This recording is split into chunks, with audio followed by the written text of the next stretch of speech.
well. Arsenal just shaded it. It was a good home result for them, but I was surprised it was such a low scorer. Yeah. I thought Bournemouth would make a couple of chances. It was a good game. It was a good game. There was chances. Callum Wilson was their best player, I think, again, because he has been solid this season, hasn't he? You know, since game week 1. I think Callum Wilson going forward, he was unlucky not to get involved with that goal. He crossed it across the byline and no one could get on to the end of it. Fraser made a difference when he came on. Fraser started on the bench, came on. He's come back from injury. Because, and there's kind of these rumours, I don't know if it's true or false, that he's kind of fallen out with the manager as well because he wants to go somewhere else. I don't know how true that is. Contract, will he? That's right. I have to say, Aubameyang is still the main man. Guys are all saying it last week, get him in your team, and I wish I could get him in my team, to be honest, because he's hard to ignore. Didn't get on the score sheet, but very dangerous. Every time he's on the ball, goes forward, very dangerous. And the thing is with Aubameyang, he plays every single game. Exactly. He hasn't been... He's played every single game. And he's played 90 in every game as well. At the least, he's getting you a goal or assist. He's got 55 points in total. 27.6% of FPL manager picked him. Sure, he got 2 points. He is a little expensive with 11 million, so to your point, you've got to do a bit of a shuffle. 6.9 points a week is 11 million worth it? I don't know. I mean, 6.9 points a week, that's not too bad, right? Yeah, I mean, if you captain him and that's double, that can be... Quick question, do you choose him or Aguero? Because they're kind of like at that same kind of price point. Well, the point that you made, right? The point that he's playing week in, week out, is the difference between Aguero, right? The point is that he's going to get you points, goal or assist, and the fact that actually he's playing week in, week out... It's the best team in Arsenal. He's kind of more consistent, right? Yeah. Or rather, because he's playing, he's more consistent. Yeah, I to be honest, for me, I think you go Aguero still, based on the fact that I feel Man City make more chances. They're going to demolish the lesser teams, I feel. And I do think if you're looking for a hat-trick or a couple of assists each game, I think Aguero's going to do it more often. They need to catch up now as well, don't they? And I mean, Arsenal, Luis did score that goal. And that gave him 15 points, but Aguero's up at 7.6 points you per game. So I think 7.6 for Aguero. 7.6 for Aguero. He's 1.2 million more expensive. That's worth it. Yeah, he does get rested though. Looking ahead to this week though, Aubameyang is expected to get 8.2 points against Aguero's 6.2 based on the stats here. The projected. Where are you seeing that? He's got some projections. Well, Arsenal we won't tell you where those stats come from, but that's the projections for this week. Opta John McGinn fanboy. If Opta had these... Pepe still can't shoot, by the way. I think Lacazette's a better player than him. He can't shoot. But can't shoot. Lacazette not injured at the moment? He is. Why did they buy him? I feel like there's a lot of other players out in the market that they... Lacazette's expected back for the 21st of October. So, next game week he's expected back in there. So, I don't know. Is he cheaper at the moment? Let's see what he's currently at.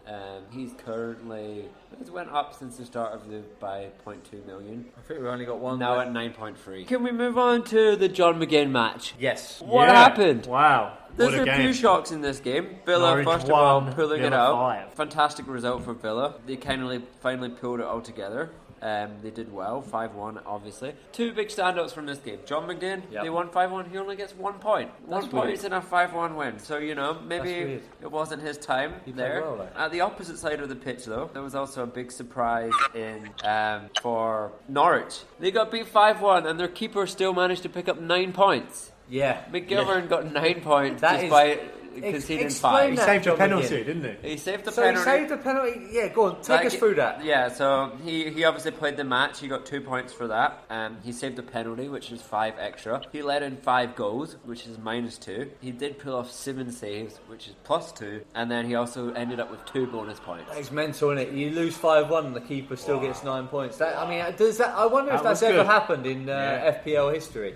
I wonder. And that tells you how many it could have been for Villa. And he did stop Wesley Not Schneider from getting a hat-trick, which is always nice. Wesley Not Schneider. The penalty was pretty weak, to be fair. Was it a weak pen? It was a bit too cocky, I think. It was a bit too cocky. He's one of those, again, I don't know why in the modern day of football we've got this kind of arrogant walk-up. The player I want to call out in that game is El Ghazi. I was thinking about mentioning him last week and I didn't, and I had the same... Easy to say, isn't it? But 2 assists. He's not a bad player. He's cheap as well. Looks superb, mate. And he played the whole game, right? I completely agree. He was the best player for Villa. I think the second best player was Grealish. Grealish. I think Grealish obviously got involved, got his goal as well, and I was happy to see that emphatic win from Villa, scoring for fun, great to watch as well. When they go forward, they kind of set traps for the opposing team. They let them play the ball towards them, and as soon as they get the ball, they're so quick getting it back up the other end of the pitch. And Wesley Not Sneijder did very well. El Ghazi, though, he's got 34 points, McGinn 39, Grealish 29. I think,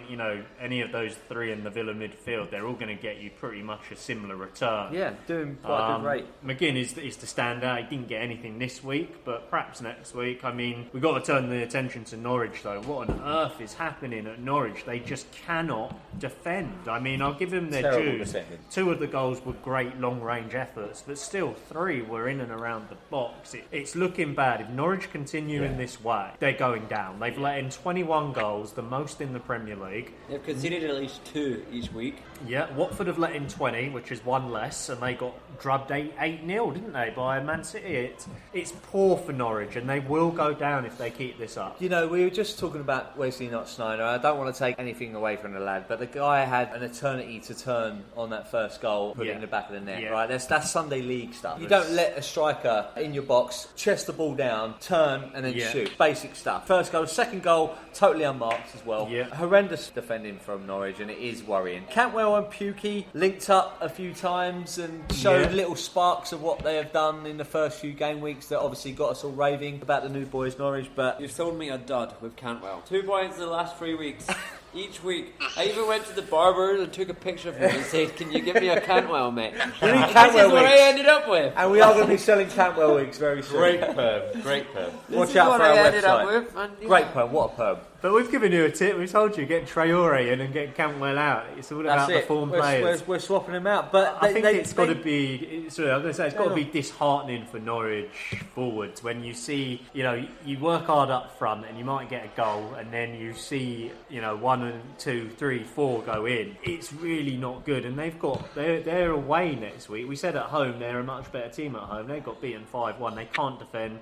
They've got Bournemouth next week. Yep. Bournemouth are going to absolutely kill them if they defend like that. I can see Callum Wilson licking his lips at that fixture. And I say next week, I mean the 19th, obviously, after the international break. So what are we saying, lads? Are we going to get rid of both Cantwell and Pukki? Yeah, I'm getting Pukki out. I think. Is it time to just get rid of him? I think the Pukki bubble is really burst. I mean, I think a lot of cash people... Cash in on your money. You're right, absolutely right, Jimmy Ferguson. I think, as you said, right, I think a lot of people thought, okay, Norwich, not great away, but at home they can do the business. They're not showing that. Yeah. I think, he's utilised that 7.1 million for Pukki, 4.9 for Cantwell. If you've not played your wild card, or if you've got 2 transfers, definitely think about get rid of them. This will be a popular week for wild cards as well with the international 100%. break. Yeah, the second international break. I did it the week before the first, and I know that a lot of people did it in that first international break. I was actually looking at some stats. Last season, the first international break was the busiest for the wild card,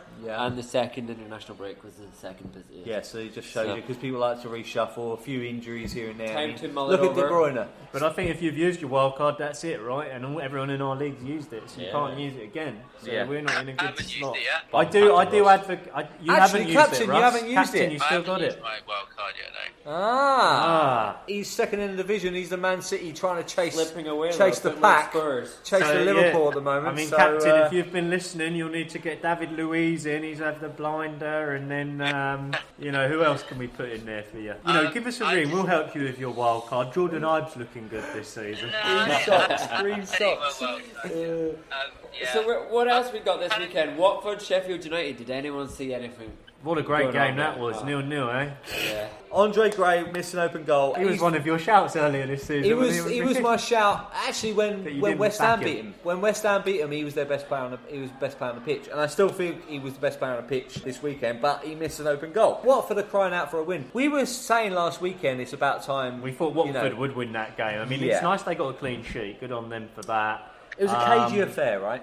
Yeah. it wasn't a good game. Not much to say. Lundstrom, he's all right. I like him, but keeps getting points for people. He did pick up a yellow card this week, though, so -2 from his clean sheet. In a season when there's been so many calamities from the goalkeepers, there was some great saves in this game, I must admit. And obviously it was 0-0, so that says a lot. But from both teams, cagey affair. Both teams didn't take many risks. Stick to my guns about Watford. I don't think they're going to get relegated this season. I think there's worse teams. I think the problem is their next game is against Spurs at Spurs. That's not a problem, mate. That's a good thing. Well, Spurs need to bounce back. That's an opportunity, I guess. Big opportunity for Spurs to bounce back. Let's watch that. Right. Let's watch that game closely. I mean, Norwich are worse than Watford. Southampton look bad. Everton have lost the last 4, guys. Everton, Burnley. Lost to Burnley. Let's go on to that game. I thought we would see a reaction from them this week. I think we all did. I thought that they'd been struggling. I thought they might pull it together, but we said they played well against Man City. They lost 3-1. Yeah. In the Burnley game, there's nothing really there. Where's their plan B? It's also struggling, and they've got West Ham next, so they'll probably be all right there. Will Marco Silva survive until then? They'll probably turn it around against West Ham. Or is this Cole out the door? I think he's going. If he loses against West Ham, he's gone. They're lining up David Moyes to come back to Everton. Could you imagine that? Moyes! It'll be like a homecoming, won't it? They don't say it like Moyes, but I just started that. They'll be really pleased with me coming back. David Moyes. I love that. David Moyes. So that gives us the whole shebang except for my favourite result of the weekend. Don't worry, we need to talk the about Hammers. This What's happened there, Ricky Pellegrini? How the Hammer? Right, let me take you through smashed, this. Mate. Let me take you through this. So we should have capitalised in the first half, right? You should have. Some point blank misses, not clinical enough. Excellent team goal, I've got to say, he had goal in the second half. Fredericks. Have you seen that? I don't know how many passes it was, but that was probably the best goal I've seen at London Stadium. And you had a few moves like that. There were a lot of passes. I was impressed with the pass. Haller the Hammer should have put it in the back of the net. He could have got a hat trick. Should have, could have, would have. Got one. Should have, could have, would have. Bit like Abraham the week before. I know we can't really compare him to Abraham at the moment, but he should have put it in the back of the net. A bit disappointed about that, and it has made me question: is he the man for my FPL team? I think he's definitely the man for the Hammers. I think he's going to score goals, but he wasn't clinical enough, and that was a bit disappointing. And Roberto made his debut, and he had to pick the ball out of the net twice. He did, both from set pieces. Soft penalty we gave away. Declan Rice apparently in an unnatural position. Yeah, why is his arm up there? Why? I mean, but then if the ball's coming towards your face, what do you do? Like normally, if the ball comes towards your face, give a penalty. Yeah, maybe only Declan Rice will really know the truth. Obviously, being biased, I didn't think it should have been a penalty. I think it was a bit soft. Palace did well, to be honest. They were hard to beat. I think that's the best defense. Last week they're a good team. Yeah, they're a good team. They're I sitting underestimated pretty in them the league at the moment. They're up in 6th position. They're strong defensively, but they don't make many chances, and I do think they're lucky to get like the chances they did get against you. That VAR came to the rescue. Yeah. Looked offside in real time, but it did. But they, VAR rightly overturned it. Gary Cahill for Palace, I've got to say, he's come into his own, and kind of forgot about him, to be honest.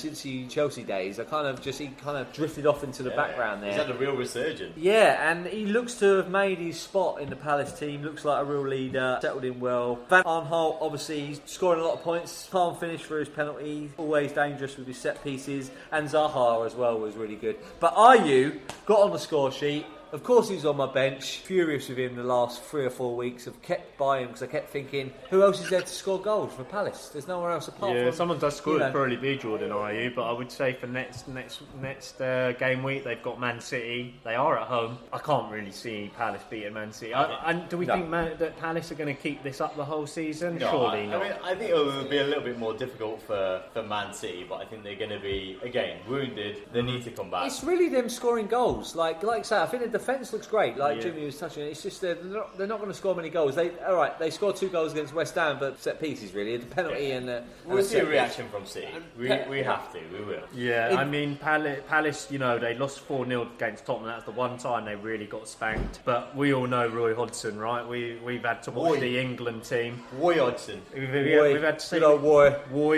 make Howie and the boys not play particularly well. It was a battle of the OAPs, wasn't it? Old Roy and Manuel Pellegrini, but it was the celebrity deathmatch. But he defends, doesn't he? He defends. Roy Hodgson, he sets the teams up to defend. He knows what he's doing. He's a good He's good defensive. Yeah, we had to watch it with England. He's better than Allardyce. He's better than Allardyce. One comment just to make on that game, going back to West Ham. You've been against Yarmolenko this season. You keep thinking he's been a bit lucky, and as a fan, you've not been backing him. You've been sticking on Diop. Yarmolenko saw a lot of inflows this week, and he didn't do it. He got 1 point this week. He didn't do it. He did a lot of people. He did get taken off. And just a note for FPL managers: if you're looking at Yarmolenko, he's still going to have competition from Antonio, who's coming back to fitness as well. Because Antonio's a strong player. You know, he started the season pretty well, and I think it's going to be healthy competition for West Ham. And just to have the final note on West Ham, I think things are still looking up. It's nice to not be thinking about a relegation battle early in the season like we have since we've been back in the Premier League. To be frank, so I think we're